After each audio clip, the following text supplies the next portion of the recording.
Bonjour à toutes et à tous, merci de nous avoir rejoints à ce webinaire autour du décret tertiaire. On a opté pour un format un peu punchy de 45 minutes, donc 30 minutes de présentation et 15 minutes de questions-réponses. Avant de commencer, petite présentation. Je suis Adrien Dumollard, le directeur du pôle stratégie durable et transition.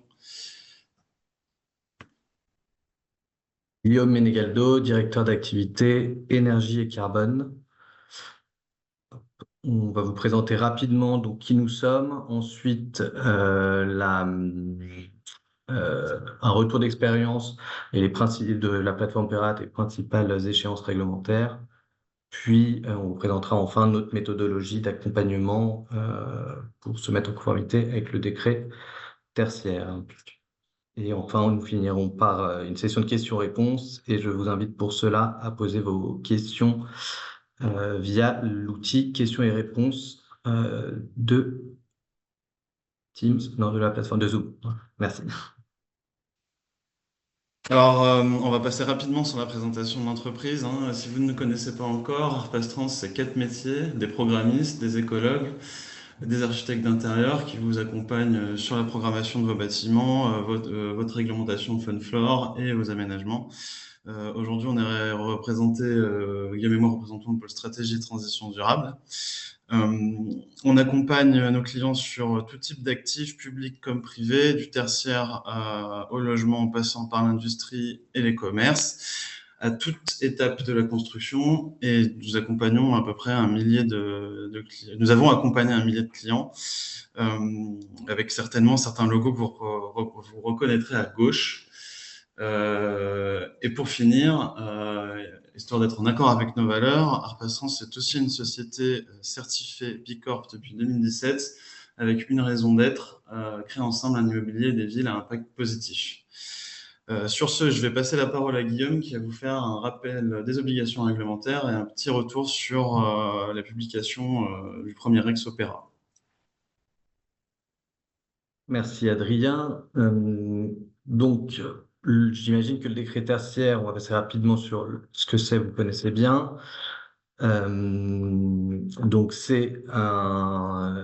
a été impulsé par la loi Elan, ça fixe deux objectifs pour les propriétaires et les locataires de bâtiments à usage tertiaire de plus de 1000 m², qui sont premièrement reporting des consommations et des usages et indicateurs d'intensité d'usage sur la plateforme Opérate tous les ans. Depuis de 2020, à partir de l'année 2020, et une année de référence, on y reviendra, et ensuite des objectifs de réduction de la consommation aux horizons 2030, 2040 et 2050. Et ces objectifs de réduction, c'est soit en valeur relative, moins 40%, moins 50%, puis moins 60%, soit en valeur absolue, définie pour chaque activité, sous-activité, par différents arrêtés. D'ailleurs, ces arrêtés, un certain nombre sont parus assez récemment, en 2024, cet été, et en mars 2024. Il reste encore des arrêtés attendus, notamment pour les valeurs absolues pour les commerces et les résidences de tourisme. À noter aussi que les arrêtés pour les valeurs absolues 2050 ne sortiront qu'au début de la décennie en question, donc début 2030 et début dans les années 2040 pour l'objectif 2050. Si le process de définition de ces arrêtés met autant de temps qu'il le met pour 2030, on peut s'attendre, pareil, à avoir des dernières valeurs absolues pour certaines activités au milieu de la décennie. Un point d'ailleurs à ce sujet, vous avez peut-être entendu parler l'année dernière d'une volonté de l'État d'abaisser les seuils en valeur absolue des bureaux dès 2030. Finalement, l'État a fait machine arrière pour l'aligner notamment avec d'autres stratégies nationales plus globales que sont la SNBC en particulier. Et pour l'instant, l'État a fait machine arrière, mais on peut s'attendre par conséquence à une valeur absolue nettement inférieure pour les bureaux en 2040. Les prochaines échéances qui vous intéressent pour le décret tertiaire et le décret BAX, on y reviendra, qui sont intimement liés, l'un est au service de l'autre. Donc c'est premièrement la mise en conformité au décret BAX au 1er janvier 2025 pour les bâtiments équipés d'un système de puissance de climatisation et de chauffage supérieur à 290 kW. 1er janvier 2027 pour ceux supérieurs à 70 kW. Et enfin, concernant le décret tertiaire, un dépôt des dossiers de modulation en septembre 2026, une déclaration de l'année de référence ou une modification de celle-ci jusqu'en septembre 2027. C'était initialement 2022, mais l'État a laissé un délai. Et ensuite, à la fin de chaque décennie, 2030, 2040, 2050, la conformité avec les objectifs. Alors, l'ADEME a sorti récemment, avec l'OID, un rapport sur l'utilisation de la plateforme Opera, qui est assez intéressant. Donc, on va vous présenter les principaux résultats et analyses qu'on a pu en faire. Donc, on voit que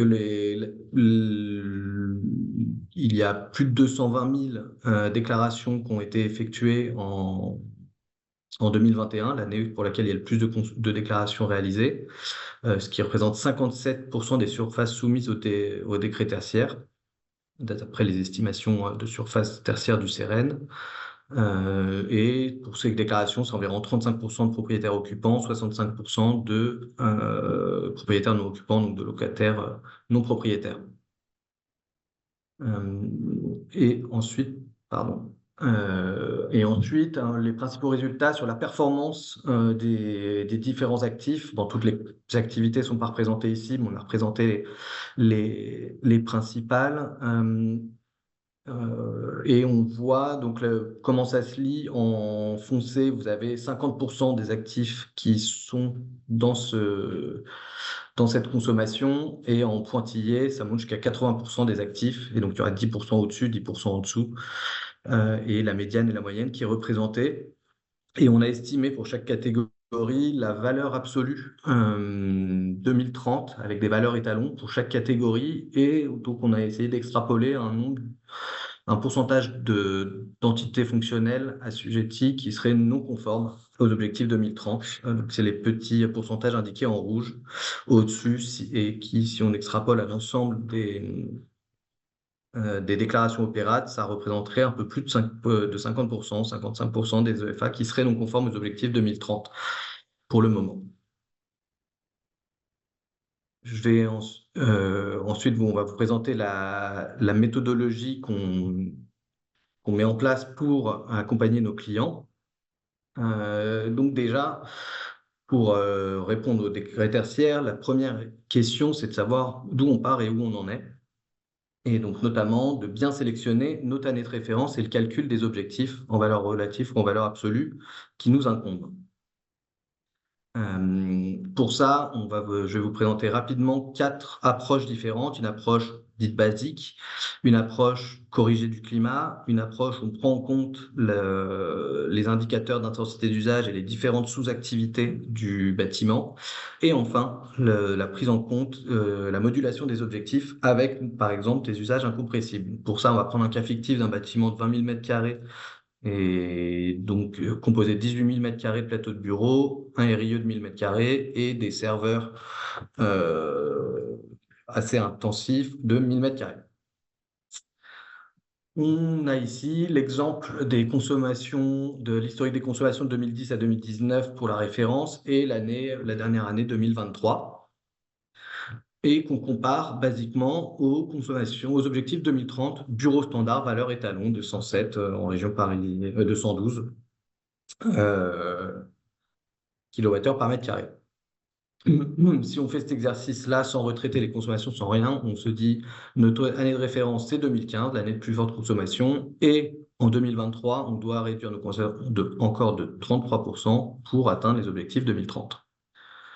Une approche un peu plus poussée que la plupart des bureaux d'études mettent en place, c'est déjà de corriger les consommations de l'intensité de la rigueur climatique.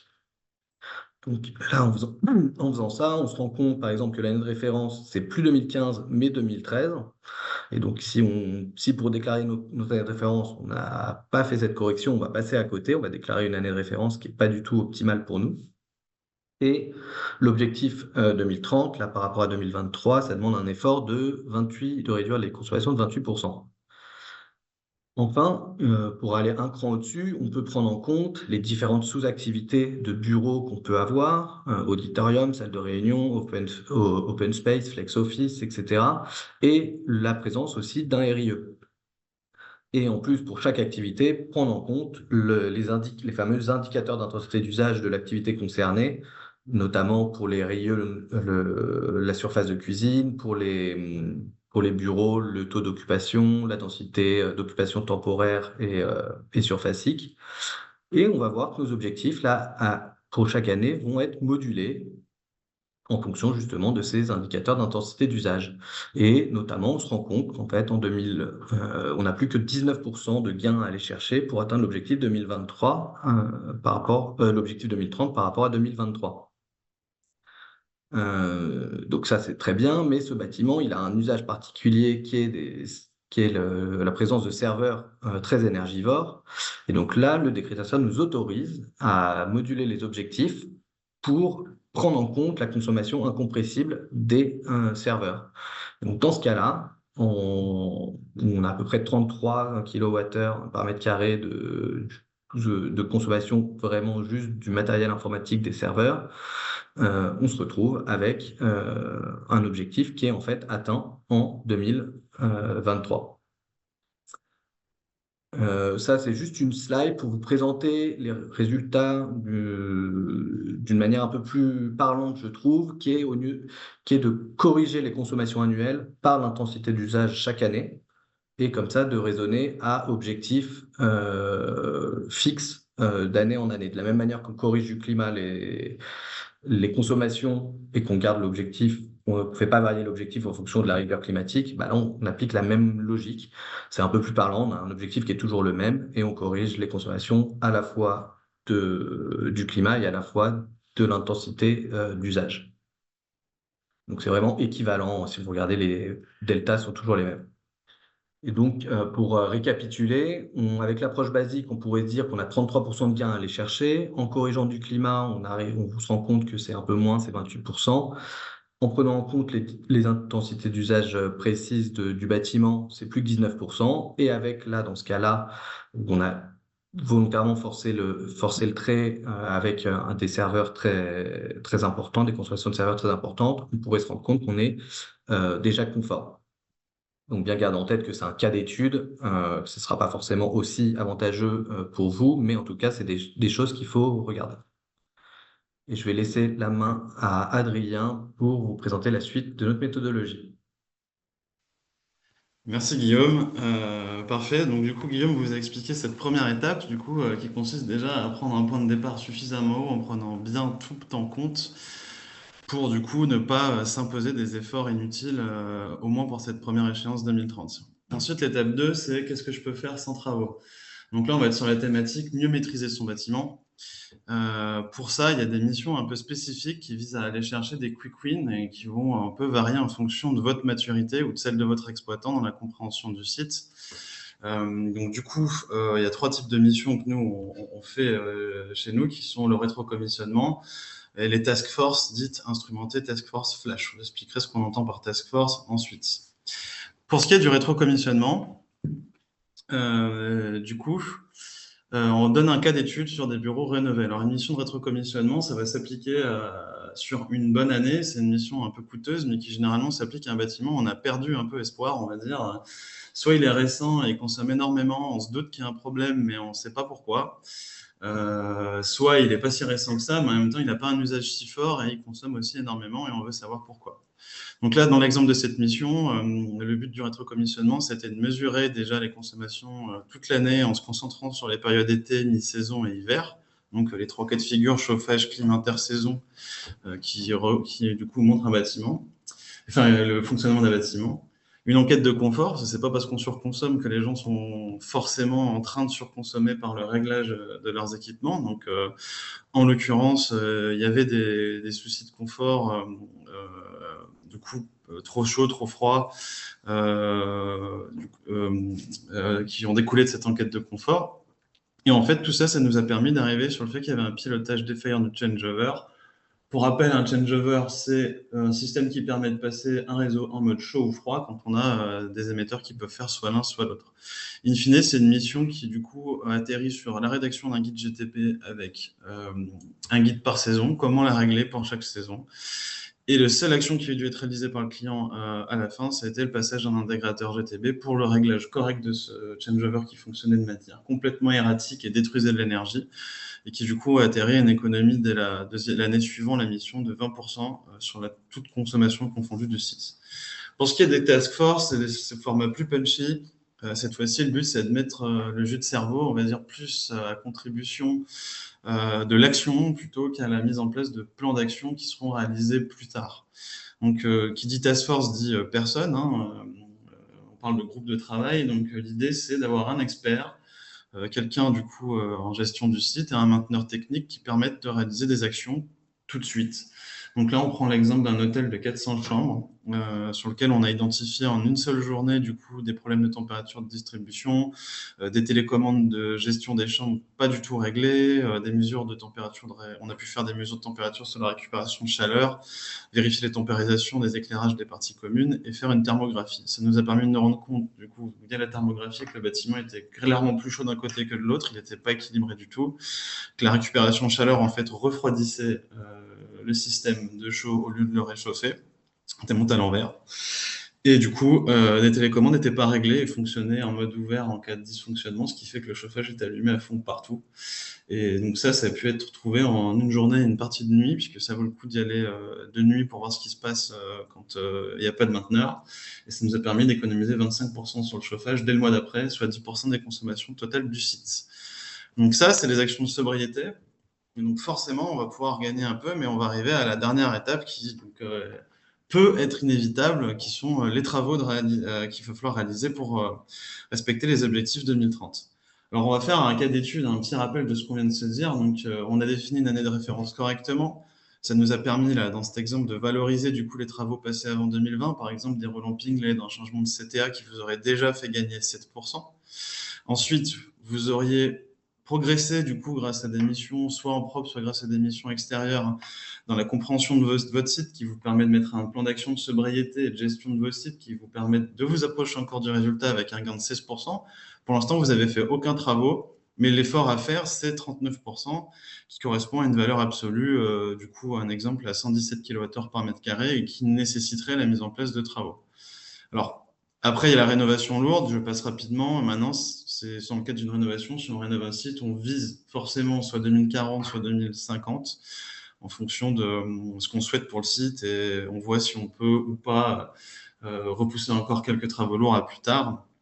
Mais on va éviter du coup de se reprendre des travaux 10 ans plus tard pour la prochaine décennie. Donc par travaux, qu'est-ce qu'on entend? Alors on va essayer là du coup d'introduire un peu ce qui se passe entre décret tertiaire et décret BAX, qui sont quand même relativement liés. Déjà, les actions qui sont liées au décret tertiaire vont jouer sur les systèmes techniques du bâtiment. Donc ça va encadrer le chauffage, la clim, le chauffe sanitaire, l'éclairage, la ventilation, la distribution et la mise en place de production linéaire si vous en avez. Et bien sûr, pour réduire les consommations, vous avez aussi la passage isolation, donc refaire votre façade, isoler par l'intérieur, l'extérieur, vos toitures, etc. J'insiste juste rapidement sur le point système technique du bâtiment, puisqu'ils sont encadrés par le code de la construction. Il y a un article spécifique, et du coup, c'est bien ces systèmes techniques-là qui doivent être gérés par le décret BAX. On va faire du coup un petit passage rapide sur le décret BAX. Donc, le décret BAX, qu'est-ce qu'il dit? Donc, il demande qu'un système du coup de gestion soit mis en place, pas forcément une GTB sur site, ça peut être quelque chose qui gère plusieurs bâtiments en même temps. Mais du coup, le système doit pouvoir suivre, enregistrer vos données, les garder et les historiser pendant 5 ans, situer vos données par rapport à une référence. Typiquement, c'est le genre de choses que des EMS comme Adviseo, Deepkey, Energism, UbiGreen, j'en passe, font très bien. Donc, du coup, c'est pas forcément eux la GTB, ils viennent juste se plugger dessus. Ça peut permettre de remplir cette obligation sur un système séparé. Détecter des pertes d'efficacité, ça aussi, c'est possible de le faire. Ça permet d'éviter les grosses fuites et les grosses pertes d'énergie ponctuelles. Piloter les systèmes techniques, du coup, qui est traduit dans l'article par facilitation de la gestion manuelle. Donc, c'est ça qui est important, c'est qu'il y a quand même une obligation de piloter les systèmes. Et quand même important, être interopérable et du coup, pouvoir s'adapter à l'évolution des technologies. C'est dommage d'avoir une GTB complètement fermée que vous devriez changer dans 5 ans parce que le système, il n'est pas capable de se connecter à tout ce qui sort en termes de nouvelles technologies. Un peu oublié du décret Bax, la phase inspection qui a été du coup rajoutée l'année dernière, je crois, je me souviens plus exactement, mais qui du coup fixe les règles d'inspection, comment elles doivent être faites et quand elles doivent être faites. Donc 2 ans après la livraison ou le remplacement, tous les 5 ans, et vous devez conserver ces rapports d'inspection pendant 10 ans. Avant, du coup, quand même, passage important, et ça fera une bonne introduction aux fameux dossiers de modulation, qui seront la dernière étape, c'est la possibilité de réduire les coûts d'investissement. Le décret Bax inclut une notion de retour sur investissement. Du coup, si vous arrivez à justifier que sur certains raccordements, votre investissement va vous amener à un retour sur investissement supérieur à 10 ans, vous pouvez ne pas raccorder un système. Et pour faire ça, du coup, vous devez prendre une économie soit de 15% par défaut des consommations du site, ce qui est très important. Pour une GTB, il faut vraiment que le bâtiment soit très mal géré pour arriver à ce type d'économie. Ou faire un audit énergétique qui vous permettrait de justifier que la mise en place d'une GSDB vous rapporterait moins que ça. Et on va vous expliquer un peu plus en détail comment ça fonctionne ensuite. Donc, finalement, qu'est-ce qu'on se dit tout à l'heure? On se disait, je dois atteindre 117 kWh par mètre carré et je dois mettre une GTB sur mon bâtiment. Et ça, je dois le faire en 2027 ou en 2025 en fonction de la puissance installée au plus tard pour le décret Bax. Et pour 2030, je dois avoir atteint ce seuil de 117 kWh par mètre carré. Est-ce une fatalité? Eh bien, du coup, non, puisque le décret tertiaire encadre ce système via ce qu'on appelle les dossiers de modulation. Alors, pour rappel, le décret tertiaire, son objectif, c'est quand même de faire en sorte, ça découle de la loi Elan, le but, c'est de faire en sorte qu'on ait la meilleure performance possible, mais pas à n'importe quel prix, et c'est pour ça que du coup, il y a des limites et contraintes techniques, architecturales ou économiques qui peuvent être justifiées via ce qu'on appelle des dossiers de modulation. Et donc ça, du coup, il y a 3 catégories. Donc les contrats techniques, par exemple, ici, on a mis une partie de votre consommation incompressible ou un raccordement, une obligation de raccordement à un réseau, par exemple, qui vous empêcherait de mettre un système thermodynamique. Une contrainte patrimoniale, par exemple, une impossibilité de changer l'aspect extérieur qui vous obligerait d'isoler par l'intérieur et donc perdre aussi un peu de valeur foncière, à voir ou pas si on peut le valoriser ensuite dans les disproportions manifestes du coût. Et justement, dernière étape, où il y a quand même beaucoup de choses à faire, la disproportion manifeste du coût des actions par rapport à l'économie. Il y a 3 familles, l'optimisation des systèmes, les équipements énergétiques et le bâti, avec chacun un ROI de 6, 15 ou 30 ans. Si on peut justifier qu'une action est supérieure à ça, on est possiblement en mesure de la supprimer. Alors du coup, les étapes à respecter sont les suivantes. Si on prend le décret tertiaire et le décret Bax, déjà l'étape numéro 1, c'est un audit énergétique de qualité réalisé dans les règles de l'art. Donc si on suit du coup les dernières mises à jour de l'ADEME, c'est avec simulation des actions.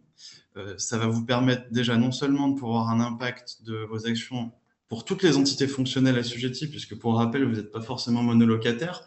En tant que bailleur, vous pouvez aussi avoir 5, 6 locataires qui vont entraîner du coup 6 entités fonctionnelles assujetties sur un seul bâtiment. Par contre, ce dossier de modulation, ils ont quand même prévu, et c'est indiqué dans le texte, qu'il puisse être réalisé à un niveau fonctionnel pertinent. C'est-à-dire, grosso modo, on va faire un seul dossier de modulation pour plusieurs entités fonctionnelles assujetties, où elles vont bien apparaître toutes séparément dedans. Et dernière étape, ce que je disais tout à l'heure, c'est que pour le décret Bax, cet audit va permettre potentiellement de justifier que la mise en place d'une GTB ne rapporte pas 15% d'économie. L'étape 2, justement, c'est ces calculs de retour sur investissement et les justifications techniques, du coup, pour le décret tertiaire. Pour le décret Bax, c'est un préchiffrage, du coup, qui est réalisé par type de raccordement. Ça va coûter beaucoup moins cher de raccorder juste votre production de froid, de chaud, et peut-être une ventilation principale à l'exclusion des autres systèmes, que de vous faire un raccordement complet de l'éclairage. Si initialement il n'est pas installé, ça va grandement réduire le coût de votre GTB, et ça va potentiellement vous permettre de vous dire, je me contente de raccorder ma prod, et du coup le reste c'est trop cher, ça ne m'intéresse pas, et ça ne m'apportera pas grand-chose. Ensuite, là, ça se différencie. Pour le décret Bax, finalement, c'est assez simple. Pour terminer l'étape, il faut simplement demander 2 devis. On prend le plus bas et on fait nos calculs pour justifier que nos ROI sont bien supérieurs à 10 ans. Pour le décret tertiaire, on fait un scénario thermique modulé. Je vous explique tout de suite après comment ça fonctionne.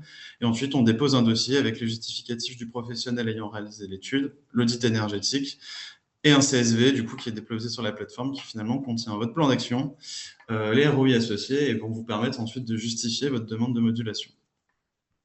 Vas-y. Hop. Donc, petit exemple rapide, je ne vais pas m'attarder non plus trop dessus, mais l'exemple du bâtiment ici, bien sûr, en audit énergétique, un vrai audit, ça va être beaucoup plus complet, surtout que le texte indique clairement qu'il faut que pour demander un dossier de modulation, on ait bien tout proposé. Donc, il y aura peut-être du photovoltaïque, il y aura peut-être des actions spécifiques, beaucoup plus complexes, mais là, c'est vraiment pour l'exemple. Donc là, aujourd'hui, l'exemple, c'est un bâtiment où on va avoir 27% d'efforts restants par rapport à l'année en cours pour respecter nos exigences 2030. On a 3 actions avec un coût relativement maîtrisé et 2 actions extrêmement chères que sont le changement de votre tuyau convecteur et la rénovation de votre façade. Malheureusement, l'exemple étant bien choisi, vous n'allez pas pouvoir atteindre les 27% sans prendre votre rénovation de bâti et vos ventiloconvecteurs. Et donc, du coup, ça va vous faire surinvestir énormément, malgré un ROI du coup de 41 ans sur la rénovation de la façade et de 200 ans sur le changement des ventiloconvecteurs. Alors, du coup, c'est pas qu'il faut pas le faire, mais est-ce que c'est une bonne idée de le faire tout de suite? Eh bien, peut-être pas. Et donc, du coup, pour ça, c'est comme ça que va fonctionner le dossier de modulation, via ce qu'on appelle le scénario thermique modulé. Si tu peux mettre la slide suivante. Et donc, ce scénario thermique modulé, finalement, c'est assez simple. C'est un assemblement de toutes les actions qui sont dans les limites du ROI, qui, du coup, vont vous amener à un résultat. En l'occurrence, ici, ça serait 122 kWh par mètre carré au lieu des 115 visés, qui, du coup, seront votre cible, du coup, pour 2030, sous réserve, bien sûr, que cette modulation soit validée par les autorités compétentes. Mais ça, l'exemple étant, on force le trait, mais du coup, finalement, ce qu'il faut retenir aussi ici, c'est peut-être que notre façade, elle était en bon état. Année 2000, elle était peut-être pas encore assez vieille pour être peu performante. Et donc, ça veut dire aussi que bah, c'est peut-être une bonne idée d'attendre la prochaine décennie pour faire ces travaux et de les faire au moment où ce sera pour valoriser votre patrimoine et le confort de vos occupants et pas juste pour respecter bêtement une cible. Donc voilà pour ce qui est de cette présentation. Je vais laisser Guillaume, la parole à Guillaume pour conclure sur ce qu'on vient de saisir et sur nos capacités à vous accompagner sur ces sujets. Conclure, où vous en soyez dans la mise en conformité du décret BAX, ce qu'il faut bien retenir, c'est qu'il y a un travail peut-être à faire de mise à jour des audits ou des études pour chaque bâtiment avec les derniers arrêtés méthodes qui sont parus ou ceux à venir pour être sûr de bien calculer les objectifs 2030 et les années de référence. Et ensuite, avant d'engager des travaux, de regarder tout ce qu'on peut faire en termes de sobriété avec peut-être des task force ou des rétro-commissioning à déployer. Et ensuite, avant de planifier les travaux, un audit énergétique poussé avec une SED qui va permettre de chiffrer finement les gains de toutes les actions et qui peut potentiellement permettre de moduler les objectifs pour accorder ces programmes de rénovation avec une stratégie immobilière, patrimoniale plus large en fonction de la vétusté, des schémas d'occupation et des baux en cours, des baux de location en cours, par exemple.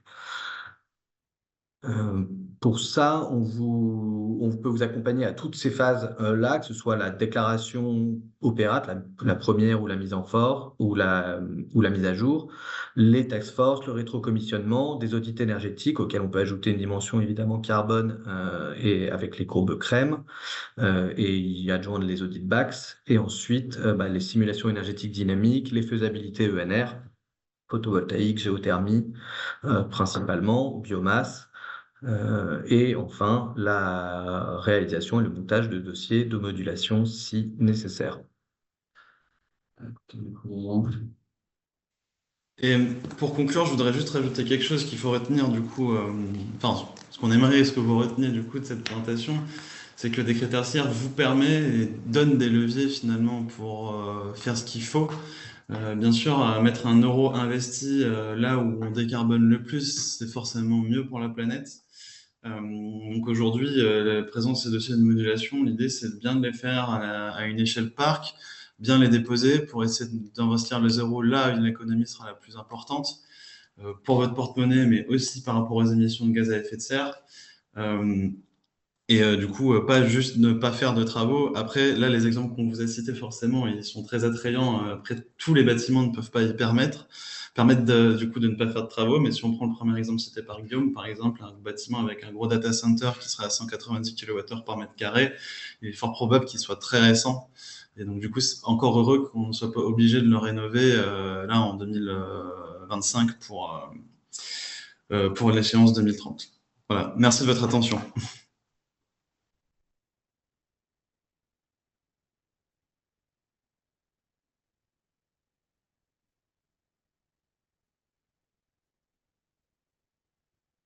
Donc maintenant, on va passer à la session de questions-réponses. Je vois qu'il y a eu déjà quelques questions et réponses. N'hésitez pas à en poser d'autres si vous en avez. Euh, alors, la première question, Adrien, c'est pourriez-vous répéter ce qu'il est possible de modifier jusqu'à 2027? Ah oui, effectivement. Alors 2027, en fait, vous pouvez mettre à jour votre année de référence en fait jusqu'en 2027. Donc, si jamais vous l'avez déjà déclaré, c'est pas trop tard. Vous pouvez la mettre à jour, prendre en compte les derniers arrêtés. Et encore heureux, puisque tous les arrêtés à valeur absolue sont pas sortis encore aujourd'hui. Donc, c'est quand même bien d'avoir toutes les informations avant de pouvoir la déclarer. Et toi, du coup, Exactement. comment faire si Comment faire si on ne dispose pas de l'ensemble des relevés de consommation au moment du lancement des études? Alors, c'est vrai que je ne l'ai pas évoqué, mais Enedis et GRDF ont mis en place des services pour récupérer l'historique des données de consommation. Ce service-là avait été fermé par Enedis début 2023 parce qu'ils pensaient que tout le monde avait fait l'exercice de déclarer son année de référence. Mais après plusieurs demandes, ils ont ouvert le service là cette année. Donc, il est encore possible de récupérer l'historique des consommations de 2010 à 2019 d'un point de livraison électrique. Et pour GRDF, je ne suis pas tout à fait sûr, mais il me semble que c'est encore d'actualité. Je me permets de rajouter juste un sujet là-dessus aussi, c'est qu'il y a de plus en plus de services aujourd'hui qui simplifient grandement les histoires de mandats de collecte, puisqu'à une époque, il fallait les faire signer par vous, par vos locataires. C'était très long, donc il y a de plus en plus de services qui permettent de tout faire en signe via des signatures électroniques et qui devraient normalement grandement simplifier ce travail plutôt que des échanges de mails. Alors la suivante, si on a déjà saisi une année de référence, la consommation plutôt. Ouais, tu peux lire. Tu veux répondre peut-être? Oui, mais donc, juste pour la répéter pour que tout le monde l'ait, c'est que si on a déjà saisi une année de référence pour les consommations opérates, est-ce qu'on peut encore les modifier? Donc, on y a déjà répondu, c'est tout à fait possible. Le changement de destination, c'est intéressant. Celle-ci. Non, juste avant, Ah oui. Emmanuel. Bonjour, comment fait-on pour la référence quand il y a un changement de destination du bâtiment pour la rénovation, exemple industrie en bureau? Alors, c'est une très bonne question. Si l'usage d'avant n'était pas soumis au décret tertiaire, par exemple ici de l'industrie, il y aura l'année de référence sera la première année pleine d'exploitation du bâtiment. Et a priori, étant donné, et donc du coup, il faudra viser plutôt les valeurs absolues pour 2030 et 2040, 2050 a priori. Si l'usage précédent était soumis au décret tertiaire et que les propriétaires locataires d'avant ont fait leur déclaration opérate, il est possible de lier les nouvelles EFA, les nouvelles surfaces soumises au décret tertiaire, aux anciennes pour hériter de la consommation de référence. Et les différences d'usage sont pris en compte par la correction, encore une fois, d'intensité d'usage des consommations d'avant par rapport aux usages et aux intensités d'usage futures. Donc, ça peut être, ça peut être bénéfique de bénéficier de cette consommation de référence passée. Mais pour ça, il faut que les anciens locataires et ou propriétaires aient bien fait leur déclaration opérate. Vous ne pouvez malheureusement pas faire de déclaration opérate à la place d'un autre propriétaire ou d'un autre locataire, d'un autre assujetti. On a une question sur le coût de passage d'un paramètre, d'un intégrateur GTB. Alors, si c'est par rapport à l'exemple que j'ai cité tout à l'heure, il y avait quand même une bonne semaine de boulot. Donc, en l'occurrence, ça avait coûté un peu plus de 5 000 euros. Après, bon, c'est un cas particulier. C'est vrai que c'est une compétence qui est de plus en plus demandée. Je veux pas trop m'avancer personnellement sur le sujet. Je pense déjà bien analyser où sont les problèmes et ensuite faire passer l'intégrateur sur la base d'un devis où on sait exactement ce qu'on doit améliorer. Et après avoir aussi analysé les limites de votre GTB, puisque parfois, autant les nouvelles elles doivent être interopérables, autant les anciennes, il peut y avoir des blocages, hein, si du coup, en termes de conception, elles ne sont pas parfaitement flexibles. Voilà. Donc, les intensités d'usage. Pour les corrections d'intensité d'usage, faites-vous le travail d'aller chercher l'historique des intensités pour chaque année depuis 2010 ou bien reprenez-vous l'état actuel? Alors là, c'est une très bonne question encore une fois. Le, on peut faire nous, on fait la demande des intensités d'usage auprès des locataires ou des propriétaires. Après, il est fort probable que la donnée ne soit pas disponible ou partiellement disponible. Typiquement, je reprends encore une fois le cas des bureaux. Il y a 3 indicateurs d'intensité d'usage pour des bureaux, dont la durée d'ouverture annuelle. Celle-ci, elle peut assez facilement être recalculée après coup. Il suffit de regarder quand sont tombés les jours fériés et les jours où ont été réellement fermés le site et s'il est ouvert les week-ends ou pas et les horaires d'ouverture et on peut réestimer cette durée, cette densité d'occupation horaire, cette durée d'occupation horaire. Pour ce qui est de le taux d'occupation, généralement les bailleurs peuvent l'avoir, les propriétaires peuvent l'avoir parce que le taux d'occupation, il est censé correspondre euh, au taux de vacances moyen, enfin à l'inverse, à un moins le taux de vacances moyen du bâtiment. Et enfin, la densité d'occupation, là, c'est plutôt effectivement les entreprises qui peuvent l'avoir. Si on a le nombre d'équivalents temps plein d'une entreprise ou d'un locataire sur une année, en divisant par la surface utile de l'EFA, on peut en déduire des mètres carrés par poste et donc reconstituer cet indicateur-là. Après, ça demande quand même un travail de la part soit des propriétaires, soit des locataires. Et donc, effectivement, c'est mieux avant de lancer une mission, de définir si on a ou pas accès à ces informations pour cadrer au mieux le travail qu'on va pouvoir réaliser.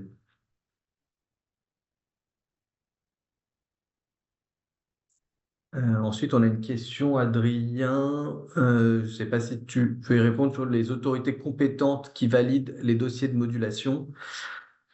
Alors, enfin, je ne veux pas non plus me raconter n'importe quoi par rapport à ça. Pour le moment, après, tout le dossier modulation sera déposé via Opera. Ah, oui, non, pardon, excuse-moi, tu m'as coupé. Vas-y, pardon, du coup, via Opera, donc pour le moment, c'est direct. Enfin, du coup, c'est le ministère en charge du sujet qui doit le faire. Si on prend les règles de la loi DADU, il n'y a pas grand-chose qui avait été mis en place sur les objectifs de déclaration. Maintenant, ça peut changer. Il y a beaucoup de sociétés d'État, du coup, à fond public qui se mettent en place. Est-ce qu'il y aura des inspecteurs agréés qui vont venir faire ces vérifications? Je suppose que l'outil informatique permettra aussi de juger les dossiers de modulation qui paraissent qui, avec des grosses modulations, viendront être vérifiés avant ceux qui ont des modulations plus réalistes en fonction de type d'action locale. On vous en dira plus quand on en saura un peu plus sur le sujet. Et j'en profite pour répondre à la suivante sur le dépôt de dossier modulation. Alors vous avez raison, on a eu un doute puisqu'en fait le texte il indique que les dossiers de modulation doivent être déposés dans les 5 ans suivant l'année de première déclaration de la décennie. Et en effet, avec le Covid, vous avez tout à fait raison. La première année de déclaration n'a pas été septembre 2021 comme prévu, mais septembre 2022. Et donc, dans ces conditions, on avait effectivement un doute. Donc, effectivement, on pourra y répondre. Et dans le mail qu'on enverra de validation de webinaire, on pourra recreuser le sujet, mais il est effectivement probable que ce soit 2027 si on suit strictement ce qui est écrit dans le texte. Oui, effectivement, vu que la plateforme Opera a eu un an de retard et que les premières déclarations ont pu être faites qu'en 2022, il est possible, il est fort probable que ce soit 30 décembre 2027 pour le dossier de modulation 2030. À savoir, on ne l'a pas redit, mais dans la présentation, les dossiers de modulation, on peut les refaire à chaque décennie. Et donc là, pour le coup, pour 2040, ce sera bien 30 septembre 2036 et pour 2050, 30 septembre 2046. Mais il est fort probable qu'on ait jusqu'au 30 septembre 2027 pour l'échéance qui nous concerne principalement. Ensuite, il y a une question sur la différence entre les modulations des valeurs absolues grâce aux différents usages versus modulation grâce aux usages incompressibles. Alors, la première ne donne pas lieu de faire un dossier de modulation. Pour moduler les objectifs par rapport aux valeurs absolues, c'est tout simplement d'après les déclarations opérates, ou sur opérate, on déclare pas que les consommations, mais également toutes les activités et sous-activités que comporte le FA, l'entité fonctionnelle assujettie, et les surfaces associées, et les indicateurs d'intensité d'usage associés. Il faut savoir que la plateforme Opera a cependant quand même un peu de retard vis-à-vis de la publication des arrêtés. Et donc, typiquement, les arrêtés qui sont sortis cette année, la plateforme Opera, à ma connaissance, n'est pas encore à jour pour pouvoir intégrer les indicateurs d'intensité d'usage de ces activités-là.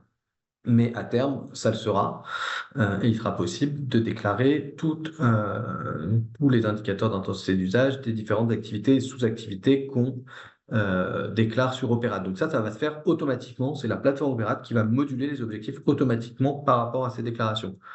Par contre, pour les usages incompressibles, là, ça doit faire l'objet d'un audit énergétique, d'un avis d'un professionnel et d'un dossier de modulation. Attention, je voudrais juste rajouter quelque chose là-dessus. Typiquement, là, on a pris l'exemple des self-serveurs. Pour ceux qui peut-être l'ont vu passer, il y a eu un projet d'arrêté avec des valeurs absolues pour les self-serveurs qui a oscillé entre 800 et 1200 kWh par mètre carré, compris même les petits locaux VDI jusqu'au data center. Et plus du coup c'était gros, et plus là ils imposaient un niveau bas parce qu'ils considéraient qu'il y avait du coup des technologies à mettre en place possibles. Finalement, ça n'a pas été publié comme tel dans l'arrêté méthode 3. Il y a juste eu un changement du coup et des précisions sur l'approche en termes de modulation. Et donc du coup, en attendant, vu que c'est un usage cité, je crois que c'est l'usage 19 pour le moment, mais qu'il n'y a pas de valeur associée. Alors, ça ne veut pas dire que vous ne pouvez pas faire d'efforts sur le système de climatisation, pre-cooling et tout ce qui est lié à l'usage, là, dans cet exemple particulier. Mais par contre, vous pouvez justifier que c'est votre métier, si vous vendez de la data ou vous en avez besoin à titre personnel, que ça consomme énormément et que c'est difficile d'aller chercher un moins 40% sur quelque chose qui est incompressible. Voilà, c'est juste pour rajouter ça. Ensuite, on a des questions plus précises sur un local en particulier. Là, je vous invite à nous envoyer un mail. Vous avez nos coordonnées qui s'affichent à l'écran, à nous envoyer un mail ou à nous appeler pour discuter de ces cas plus particuliers ensemble. Alors, il y a une question sur jusqu'à quand il est possible de choisir entre méthode valeur relative et valeur absolue. Alors, pour moi, ça, c'est un biais. C'est-à-dire qu'il n'y a pas vraiment de choix. Sur Opérat, vous déclarez une année de référence, ça ne veut pas dire que vous visez la valeur relative. C'est juste que Opérat va justement calculer la consommation de référence moins 40% et la valeur absolue en fonction des indicateurs d'intensité d'usage à chaque fois pour les années correspondantes et va comparer ça et va prendre la plus élevée comme étant l'objectif à atteindre. Donc, il y a absolument pas de choix à faire et il est du coup préconisé de déclarer une année de référence dans tous les cas, même si la valeur absolue paraît plus intéressante, parce que la valeur absolue 2030 paraît peut-être plus intéressante, mais la 2040 ou 2050 sera peut-être moins intéressante que l'objectif relatif, là pour le coup. Donc, à mon sens, il est vraiment plus conseillé de déclarer une année de référence dans tous les cas. Après 2027, il ne sera plus possible de déclarer une année de référence. Alors ça, non. Et juste pour répondre à la question un peu plus globalement et ajouter une précision, ça va être, si une consommation d'une année de référence n'a pas été déclarée avant 2027, ce sera la première année pleine d'exploitation déclarée qui fera office de référence. Donc, en l'occurrence, de 2020, 2021, 2022, selon la première année de déclaration, de la même manière que pour un local neuf ou, comme on l'a vu, une restructuration avec changement d'usage, où le bâtiment est nouvellement assujetti. C'est la première année pleine d'exploitation qui est déclarée, qui fait office de référence. L'année normale. On ne peut pas juste surconsommer la première année. Oui, oui, une année normale. Si la première année, effectivement, est délirante, Opéra pourra considérer que c'est l'année suivante. Les objectifs sont-ils les mêmes pour un bâtiment récent construit? Alors oui, justement, les valeurs absolues à la base. Donc là, il y a une question sur les objectifs, s'ils diffèrent selon les bâtiments récents, performants ou anciens. Et oui, c'est toute la philosophie du dispositif. Les valeurs absolues sont là pour quand même inciter les bâtiments neufs à être performants et de plus en plus performants au fur et à mesure du temps. Et normalement, les valeurs relatives sont plutôt pour les très vieux bâtiments très énergivores où un objectif en valeur absolue, enfin une consommation d'un bâtiment récent serait inatteignable. Donc normalement, les deux approches sont là pour ça. Après, il y a pas mal de bâtiments qui sont un peu entre les deux et pour lesquels il convient d'analyser finement les deux cas. Une question. Je peux la lire. Dans le cadre de construction d'immeubles neufs respectant déjà les RE 2020, quelles sont les obligations à mettre en œuvre? Pas de gros travaux à prévoir. Alors, si vous êtes RE 2020, en fait, effectivement, on est censé terminer le travail. Après, effectivement, vous vous livrez à blanc, il y a peut-être des travaux preneurs. Derrière, bah, effectivement, vous pouvez pas forcément savoir à ce stade où vous en êtes. Donc, l'idée, c'est quand même de juste prendre en compte le décret tertiaire. Normalement, aujourd'hui, un bâtiment RE 2020, il est quand même en dessous des valeurs absolues. Mais on pourra creuser le sujet. C'est une question avec une longue réponse, donc je pense qu'on pourrait peut-être vous répondre par mail en creusant le sujet. N'hésitez pas à nous contacter du coup directement aux coordonnées. Je le dis. Et juste pour compléter quand même, une des pistes pour rassurer les locataires, ça peut être de faire une simulation énergétique dynamique du bâtiment en conditions réelles avec les usages réels projetés pour essayer d'estimer au plus près les consommations futures du bâtiment et les convertir en énergie finale des critères tertiaires, plutôt que le calcul RE 2020 qui, on le sait, ne reflète pas forcément exactement la réalité et n'inclut pas forcément tous les usages. Du coup, peut-être qu'il. Ouais, ce n'est pas compliqué. Quelqu'un pose la question sur l'habilitation de la personne à considérer. De notre compréhension, effectivement, il semblerait qu'il faille une habilitation type OPTB 1905 ou associée en fonction de ce qu'on audite comme type de bâtiment ou autre organisme certificateur. Du coup, à vérifier lesquels fonctionnent, mais enfin, c'est lié directement à tout ce qui est RGE et obligations en termes de réalisation. Et effectivement, le temps file. Je vais juste répondre très rapidement aux deux questions suivantes qui sont assez rapides. Pour le reste, je vous inviterai à nous envoyer vos questions, à nous envoyer vos questions par mail si vous ne l'avez pas déjà fait, et on tâchera nous de répondre à l'ensemble des questions qui restent dans le mail récapitulatif du webinar. Mais du coup, sur à qui incombe les déclarations, pour ça, le décret tertiaire est très clair. C'est le locataire et le propriétaire, sachant que euh, c'est le locataire, les deux doivent se partager l'information sur les consommations en fonction de qui paye quelle consommation. Mais si le locataire, voilà, les parties privatives, c'est le propriétaire doit donner la quote-part des consommations communes à chaque locataire qui les déclare. Et inversement, le locataire peut donner ses consommations et son mandat au propriétaire pour qu'il fasse ses déclarations. Le syndic a juste un rôle d'alerter et de prévenir le propriétaire et de lancer les études, mais il peut être mandaté par le propriétaire et ou les locataires pour faire les déclarations à leur place, mais de base, c'est plutôt les propriétaires et les locataires. Et pour la comptabilisation des ENR, juste un point, les ENR, c'est si, par exemple, pour le photovoltaïque, si c'est autoconsommé, c'est déduit de la facture d'électricité, ça n'apparaît pas sur la facture d'électricité et donc ça n'apparaît pas dans la déclaration opérate. Pour tout ce qui est autre ENR, c'est pris en compte différemment avec soit des facteurs pour la biomasse, soit pour la géothermie. On apporte plus de calories que la quantité d'électricité qu'on consomme, donc c'est déjà pris en compte dans les factures énergétiques. Donc ça dépend un peu des ONR, des ENR. Je voudrais juste répondre à cette dernière, et après on va vous laisser, parce qu'il y a beaucoup de questions, et n'hésitez pas à nous les poser par mail. Donc, question d'Antoine, qui du coup nous demande sur quel texte base le fait de sortir la consommation des serveurs. Alors, il n'y a pas de texte qui dit spécifiquement, effectivement, qu'on peut sortir la consommation des serveurs, mais ce qu'on analyse, c'est qu'il y a un usage. On a vu, déjà, nous, on était dans les boucles des propositions d'arrêté autour des valeurs absolues, donc qui étaient entre 800 et 1200. Pour l'instant, il n'y en a pas. On nous parle de contraintes techniques d'un côté, il y aura un coût énorme à devoir réduire ce type de consommation. Et donc, du coup, si on fait la somme des règles de modulation, plus le fait que l'usage serveur, il est identifié comme étant une part spécifique d'une EFA, on en comprend que du coup, derrière la consommation, il est quand même assez simple de justifier que une consommation importante de serveurs dans le sous-sol d'un bâtiment de bureau, qui est un usage très spécifique, et même s'il n'est pas de défense, on peut être analysé en tant que tel et pas forcément